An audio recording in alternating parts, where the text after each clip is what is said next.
60ஆம் கல்யாணம்னு ஒன்று இருக்கு, அதுவும் திருமணம் பண்ணி தான் ஆகணும்.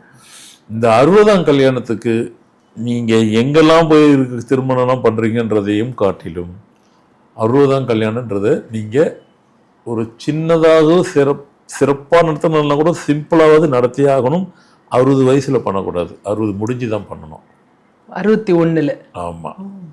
அதை எங்க போய் பண்ணணும்னாக்கா சிவன் கோயில்ல அட் எனி காஸ்ட் நீங்க பண்ணி தான் ஆகணும். அது சிவன் கோயில்ல தான் பண்ணணும். ஏன் சார் குறிப்பா சிவன் கோவில்ல பண்ணணும்? ஆமா, திருப்பியும் லைஃபை வந்துட்டு நம்மளுக்கு ரினியூவல் கொடுக்கறது அவர் தான். நம்ம இப்போ இந்த கவர்மெண்ட்ல வேலை செய்கிறவங்களுக்கு தான் தெரியும். ரிட்டையர் ஆகிட்டாங்க, ரினியூவல் கொடுக்கணுங்க. ரிட்டையர் ஆகிட்டாவே ரினியூவல் கிடையாது, டெபாசிட் போனாலும் ரினியூவல் இருக்கு. எனக்கு ரினியூவலுடைய அர்த்தம் நீட்டிப்பு, அவ்வளோதான்.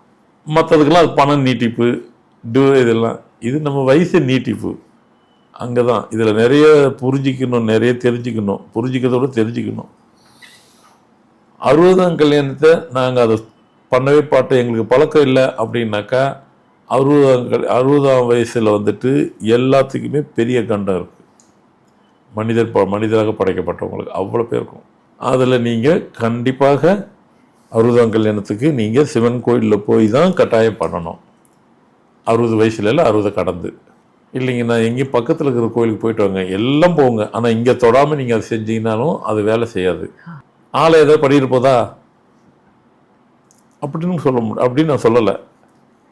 ஆளை எப்படி வேணாலும் பண்ணும், நடந்துட்டு இருக்கிறவங்க நடக்க விடாமல் கூட பண்ணிடும். புரியுது இல்லைங்களா? புரியுது சார். எந்த வேணாலும் நடக்கும். அதுக்கு நம்ம இப்படியே இருந்துக்கலாம் கூட சொல்கிற அளவுக்கு போயிடும் இருக்கு. ஏன்னா இதில் வந்து அதனால் 60ஆம் கல்யாணம் பண்ணுறது சாதாரண விஷயம் கிடையாது. அதுவும் சிவன் கோயிலில் தான் அட்டு எனி காஸ்ட் நீங்கள் பண்ணியே ஆகணும். அந்த சிவன் கோயில் வந்து உங்கள் வீட்டுக்கு பக்கத்தில் கூட பண்ணலாம், எங்கே வேணாலும் போய் பண்ணலாம், இங்கே தான் அங்கே தான் கிடையாது. ஆனால் அது நீங்கள் கட்டாயம் பண்ணி ஆகணும். நீங்கள் சிம்பிளாக பண்ணணும், பெருசாக பண்ணணும், கிராண்டாக பண்ணணும் அதெல்லாம் கிடையாது. ஆனால் அதை பண்ணணும், 60 கழிச்சு பண்ணணும். அப்போ சிவன் கோயிலுக்கு மற்றதெல்லாம் கரண்ட்டில் உள்ளதை கூட பண்ணலாம். சிவனுக்கு வந்துட்டு கல்யாணம் பண்ணுற வயசில் கூட பண்ணலாம். அது கூட எப்படின்னாக்கா தீர்க்கப்படாமல் உள்ள தோஷம் எதுவோ அங்கே மட்டும்தான் சிவன் கோயிலுக்கு போகணும், மற்றதுக்கெல்லாம் நீங்கள் அங்கே போகணுன்னு அவசியமே இல்லை. அதை தாண்டி 60ஆம் கல்யாணத்தை கட்டாயம் சிவன் கோயில் தான் போகணும். அப்போ எந்தெந்த கோயிலுக்கு யார் யார் எந்தெந்த சூழ்நிலை என்னென்ன டிராபேக்ஸ் இருக்குது, என்ன அட்வான்டேஜ் இருக்குது. அட்வான்டேஜ்ன்றது அதுதான், இது டேட் ஆஃப் பர்த் ஸ்ட்ராங்காக உள்ளவங்களுக்கு அட்வான்டேஜ், மற்றதெல்லாம் டிராபேக்ஸு இருக்கிறோம். எந்தெந்த கோயில் எந்தெந்த சாமிக்கிட்ட கடவுள்கிட்ட திருமணம் பண்ணணும்னு சொல்லியாச்சு.